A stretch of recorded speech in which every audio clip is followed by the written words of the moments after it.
right, first and foremost, give all praises, honor, and glory to Yahweh, Hashem, Yahweh, Shai, do the tribe of Gad. You got guys going around talking about the native Indian man is not an Israelite. Anybody who says that is what we call a goddamn fool. All right? We don't care. We're not holding punches to spare feelings. You want to keep denying your brother, you're going to have to deal with the consequences of that upon the return of Mashiach Yahweh. That's right. Okay, period. Now, you read this for me, matter of fact. This is via Indian Country Today Media Network. This is no secret in earth, okay, that this has happened. And I'll probably pull the pictures up here. Go ahead. It says Native Americans possess Middle Eastern artifacts. Native Americans possess what? Middle Eastern artifacts. Native American Indians. I thought they were indigenous to America, right? I thought they sprang out of the damn dirt in America. So why do they have Middle Eastern artifacts? No, I thought they were from Asia. They're Asian. The Bering Land Bridge, right? You people have no idea what you're talking about. And if you try to say the Olmecs, the Zidonians are already rich with their own shit. Yeah, that's right. So we came over here with our own money and artifacts and symbols. That's right, brother. Because them stinking ass Hamites was rich as hell. Oh, yeah. They didn't need to have no Jerusalem coin. The Zidonian guys had so much damn money. Y'all, you got simple Israelites that'll open up Ezekiel 28 and read about thinking they talking about the damn devil, the white man. When it says, thou art wiser than Daniel, he ain't talking about no damn white man. He talking about the Zidonians. Right. Niggas was getting so much money. Are you kidding me? Yeah. They had so much money, you gonna get it. Yeah, I'm You know, gonna get something real quick. whatever you got. I'll show you what they had of ours. Men, That's right. slaves. That's right, brother. This is Ezekiel 27 and 13. It says, Javan, Tubal, and Meshach. Hold on. Javan, Tubal, and Meshach, right? Who are these people? Where are these lands? These are Japhetic lands, lands that the white man had infiltrated and took over, right up there in Europe. White man is not from Europe. He took over Europe. You go into the history on how the Edomites began to set up trading posts throughout Europe. And that's how they began to take Europe over and usurp it from the original people of color of the Japhetic descent. Read on. They were thy merchants. They were thy merchants. What does that mean? They were thy merchants. Meaning, Zidon was the plug for these guys, basically. He plugged them up, right? Read. They traded the persons of men. You see that? They weren't. Esau was trading men. Who were the men that Esau was trading? Israelites. Israelites. And this is long before the transatlantic slave trade. Right, and that was the prelude to Joel 3rd chapter, I believe. The Zidonians selling us to Esau and vice versa. Right there, that's it. So it's no wonder that they did it again in the transatlantic slave. They did the same thing again. Right. Because there's no new thing under the sun as it is written. Right. Exactly. Correct? Right. So read. And vessels of brass in thy market. That's right. They had the dome. That's right. They had all the money. The white man is not original. He learned and stole his game from other people, not from other, because he ain't a person of color, from people of color, namely Hamites, namely the Zidonians and other Canaanites, the Mizraimites and the Egyptians, and the Cushites. That's who they stole all their game from. And they stole their land from the Japhites. And then some of the things they stole from us as well. Right? So that's what they did. Right? So go ahead, back to that. Says, I'm going to start back from the top. It says Native Americans possess Middle Eastern artifacts. Native Americans possess Middle Eastern artifacts. Read. Natives are Israelites. Natives are Israelites. Okay? That's the title of this. All right, everybody's reading the document, right? That's just the title. Okay, let's get into it. We're going to go into the proof of that through the Spirit of God. Go ahead. When Chief Joseph. Who knows who Chief Joseph is? Fearless leader, one of the most famous so-called Native American Indian Gadites out. You said what? No, he's Chief Joseph. Chief Joseph, right? Nez Pierce. Nez Pierce up there in the northwest where me and this brother is from. All right? So read. A renowned Nez Pierce leader. What's Nez Pierce? You know what that is? You think that's the name of their tribe, Nez Pierce? What language is Nez Pierce? It's French. It means pierced nose. It was a custom in their tribe to have the pierced nose. So the white man called them pierced nose. And still call them that to this day when that ain't their name. Read. It says surrender. See that, but that's proverb in the Bible. Ain't they a victim of that too? But they're not under the curses. You niggas are liars. Like I say, this too. They even that Chief Joseph. That's a popular name. You'll see some Native American shops or stores. They'll have the name like Indian Joe. Indian Joe, right? Got one, Indian Joe. He's very famous, right? I know my pops. He had the poster of him. You know. Well, go ahead. Well, let me read this document Go real ahead. quick. Nose piercings dates its origins back in the Middle East around 4,000 years ago. It is also mentioned in the Bible in Genesis 24 and 22, where it is recorded that Abraham asked his oldest servant to find his wife for his son, Isaac. You know the story, but further proving that they brought our customs, which you can read Ezekiel, it says he's going to clean us up, sprinkle water on us, and pierce our nose. These were Hebrew customs from 4,000, 5,000 years ago that the Native Americans brought over here to the Americas. That's right, brother. That's right. All right? That's right. Yeah. Come on. We know that. That's why you think every black woman wandering around with a nose pierce right now. You think that's a coincidence? It's our custom. It's our culture. And it like the brother said, when it said that the Most High, if he like an Israelite to a woman, he gonna clean her up, deck her out, and put a nose jewel. So that's a symbol of beauty. You understand what I'm saying? So that's why our women do that to this day. They think they just, they call it a Monroe. You ain't get it from that damn white girl. She got it from you, right? So this too. Like Deacon Kagawa Young was saying, they carried that tradition of the nose rings over here. Another tradition is those fringes, man. That's right. We go to them powwows, man. We've been at the powwows lately, and the fringes be decked out, boy. They be having the bells right there. They might have a million fringe. They might have a 1.5 foot long fringe on 18-inch damn fringe. You see what I'm saying? They're not playing about their fringe, like you said, the veil and the pomegranate. They have it all at the lily. Yeah, the lily. The storm won't let you idiots. They got this all on their jewelry. This is a symbol that we've been using for years. It finds itself in the street. Wait, look, I got some documents on that. Wait till this come out, man. But go ahead. I was gonna say, I even seen a guy. Even though we're not supposed to put markings on our body, but he had the lily, just like this, man, on the neck, tattooed on the neck. Yeah, exactly. Oh, so he worships Molech now. Let's not get off track. Go ahead. It says a renowned Nez Perce leader. He was renowned. He's one of the most famous and mightiest generals of all the Native American Indians. That's right. Read. It says surrender to Europeans in 1877. He finally surrendered. What is that? Hold that. Give me Genesis 49 and 19. Come on. He surrendered to Europeans in what year? 1877. Guess what? That's Bible prophecy. A lot of people don't know that. That's Bible prophecy. That he would surrender to the Europeans. He would surrender to the white man. Okay, he would surrender to the cavalry. Read that. Book of Genesis, chapter 49, verse 19. Read. Gad. Gad. That's a North American Indian. What's the word Gad mean? Who knows their Hebrew? What's Gad mean? Trooper, warrior. That's what Gad means. Any of those words. So they're a warrior tribe. Why do you think they fought the white? That's 1877 now. White man that been coming was already there for 300 plus years. And they were still fighting. Warriors. Right. The Native American Indians.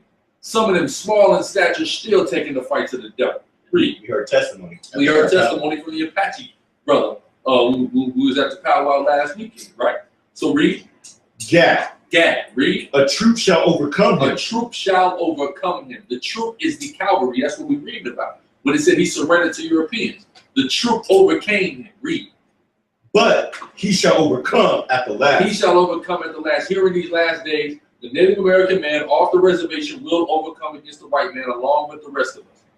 Okay? So go ahead. It says, surrender to Europeans in 1877. He gave a special gift. Read. To General Nelson Appleton Miles. This is not a secret. This is well documented in history. This artifact, this gift that he gave him is on display. So this is not a secret. It's not a fabrication. Let's find out what this gift was that he gave to this general. Read. Wrote Vine Deloria. Deloria Jr. In his book, Red Earth. What it says? White cuneiform. Cuneiform tablet. According to the Benjamin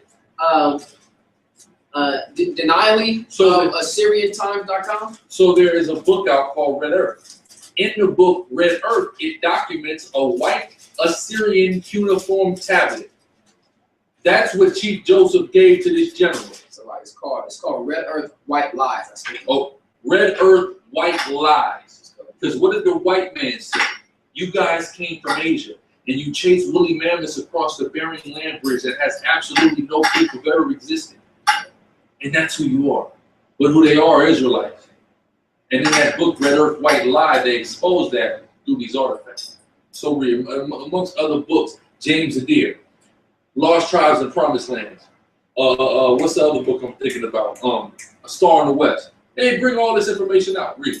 Of Black Indians. Black Indians, right? So read. It says the gift received by General was a pendant that turned out to be an ancient Mesopotamian cuneiform. So Chief Joseph is rocking it like it's a pendant. Right. Like it's a, you understand what I'm saying? He's rocking that. But it turned out to be a Mesopotamian. Where's Mesopotamia? What does Mesopotamia mean? Come on, who got it? Come on, man. They taught us that in the middle. Mesopotamia is it was the ancient. It's like ancient Babylon. It's Babylon, but what does Mesopotamia mean? Middle. Land between, or in the middle, Meso, two rivers, Tigris and Euphrates, right? That's the Neo-Assyrian Babylonian Empire, right? That were at times together, but at times separate. They were separate at the time when we went into slavery, northern and southern kingdom. The Assyrians took our brothers of the north. We went down south into Babylon, right? So go ahead. According to Benjamin Denalia of AssyriaTimes.com, the tablet was translated by Robert Biggs, a professor of Assyriology at the Oriental Institution. You've heard of Egyptology, right? There's also something called Assyriology. And this guy's a professor. So he translated it and substantiated the authenticity of this artifact Chief Joseph gave to this general. How in the hell do Chief Joseph got an Assyrian cuneiform tablet when that language had been dead for centuries prior to that? Right. How did he acquire it? Go ahead. It says professor of the Assyriology at the Oriental Institute of the University of Chicago. Professor Biggs found that it was a sales receipt. It was a sales receipt for a lamb. Who likes to eat lamb? Yeah. Israelites like to eat lamb. Gadites like to eat lamb. They like to eat buffalo also, right? You know, they making some good buffalo, right? Go ahead. Right. We had that. Yeah, right. It says the chief said that the tablet had been passed down. The chief said that the tablet had been passed down in his family, Reed, for many generations. For many generations. You see that? Read. And that they had inherited it from their ancestors. They had did what? Inherited it from their ancestors. They inherited an Assyrian tablet, which was a receipt for the purchase of a lamb from their ancestors. Is this a coincidence? But nah, that ain't Arthur. America's not Arthur, right? You niggas are out of your mind. You don't know what you're talking about. You don't know the Bible. You don't know history. You don't know geography. You don't know anything. And if you keep denying your brothers, you're going to get judged. If you keep vexing Ephraim, you will get judged. Read. It says Gitling eliminated the possibility of forgery. The possibility of this being a forgery has been entirely eliminated by scholars. Read. Based on the fact that cuneiform had not been deciphered until 1864. It hadn't been deciphered until 13 years prior to Chief Joseph giving that to the general. Read. And a potential forger. Read. Would have had to be familiar not only with the ancient language itself, but with the shape of the tablets created by the ancient scribes. It would have had to have been an elaborate hoax that could not have even been possible because the language was not even being taught because it just had been deciphered. This was not a course you could just take in college in 1877, especially not Chief Joseph, that had minimal contact with the outside world other than going to war with the devil. So go ahead. Chief Joseph pendant was not the only Mesopotamian tablet found in North America. That wasn't the only one. There were several others. Mesopotamian artifacts, Hebrew artifacts, and even some Egyptian. Read. NativeVillage.org mentioned another cuneiform tablet that was found in 1963 in Georgia by Miss Joe Hearn. It was written in the Sumerian language. It was written in the Sumerian language. That's basically a Mesopotamian. Sumeria is the Assyria Babylonian. Okay, go ahead. According to Weird Georgia by Mark Schumann and Mark Morin, the tablet discovered by Hearn was a receipt that recorded a purchase of several sheep and goats You see that? for a ceremonial sacrifice. You see that? Our brothers were purchasing lambs, sheep, and goats for ceremonial sacrifices in Assyria. And they kept the receipts and brought them over here to America only so the earth can help the woman. Only so we can utilize these artifacts to substantiate that we are the Israelites. That's the lock here. Go ahead. That's it on that. Go ahead. Second Ezra chapter 13, verse 40. These are the 10 tribes, which were carried away prisoners out of their own land in the time of OC the king, Read. whom Salmanassar, the king of Assyria, led away captive. The king of where? King of Assyria. So that's why our brothers, that's why the Native American Indian tribe of Gad, our brothers, this is why they possess these artifacts. Because they were brought into captivity in Assyria. Read that again. It says, those are the 10 tribes. Those are the 10 tribes. One of those tribes are Gad, Reuben. You see what I'm saying? Read. Which were carried away prisoners out of their own land. Out of their own land where they carried away prisoners out of the northern part of Israel. They were carried away prisoner. Read. In the time of OC the king. When OC or Hosea was king, Hawashai was king. Read. Whom Salmanassar, the king of Assyria, led away captive. The king of Assyria, Salmanassar, led them away captive into Assyria. So while in Assyria, they made purchases. When you make a purchase, you get a receipt. Don't you do that now? It's no different than now. We're in slavery in America, right? Go to the store, make a purchase. You're going to get a receipt, right? So go ahead. And he carried them over the waters. And he carried them over the waters, read. And so came they into another land. And they came into another land. That other land was Assyria, where they got these receipts from. And they kept for generations in their family for the express purpose of proving that they're the Israelites in the latter days. Led by the Spirit. Read. But they took this counsel among themselves. So they took a counsel among themselves. Read. That they would leave the multitude of the heathen. They want to get the hell away from the Assyrian. Read. And go forth into a further country where never mankind dwelt. Which was not Turkey. Okay? Which was not Romania. That further country where never mankind dwelt was the Americas. All right? And the fact that they have the artifacts that coincide with that proves it. Read. That they might there keep their statutes. That they might there keep their statutes. That's right. Read. Which they never kept in their own land. And they didn't keep their statutes when they came over here, which is why the cavalry was able to conquer them. So read. And they entered into the Euphrates by the narrow passage of the river. On boats. When does it say they built a fleet of boats? They stole them. How about that?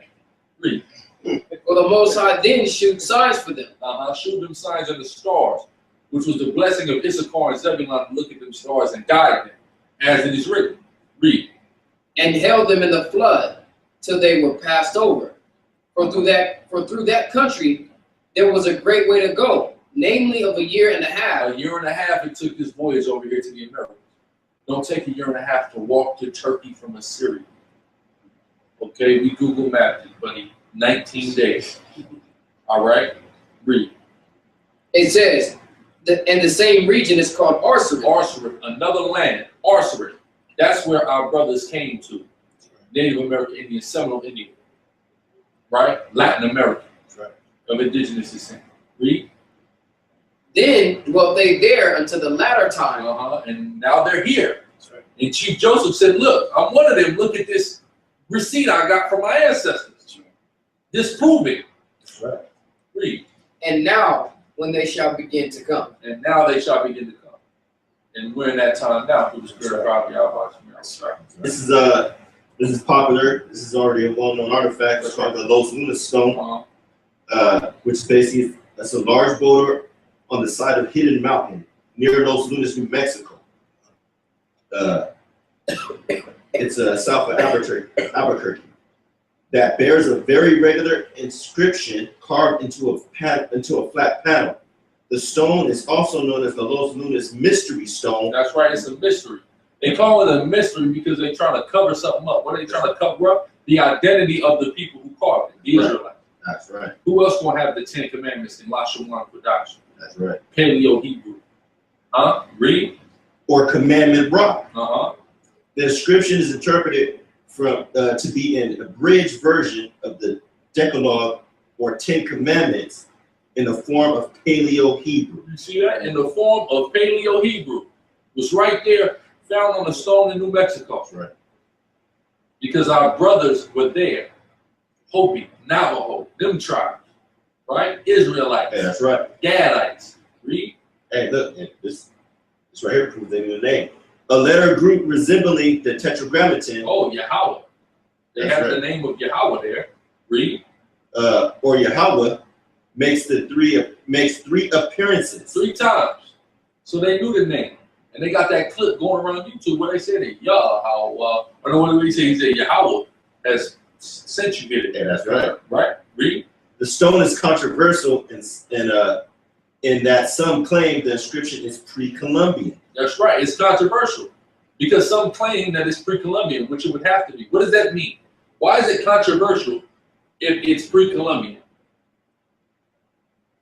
Because it says right here why. Go ahead. Because it says, and therefore proof of early Semitic contact with the Americans. Not early Semitic contact with the Americas, that the people of the Americas are Semitic. That's right. And more exclusively are Hebrew. And That's even right. more exclusively are Israelites. That's right.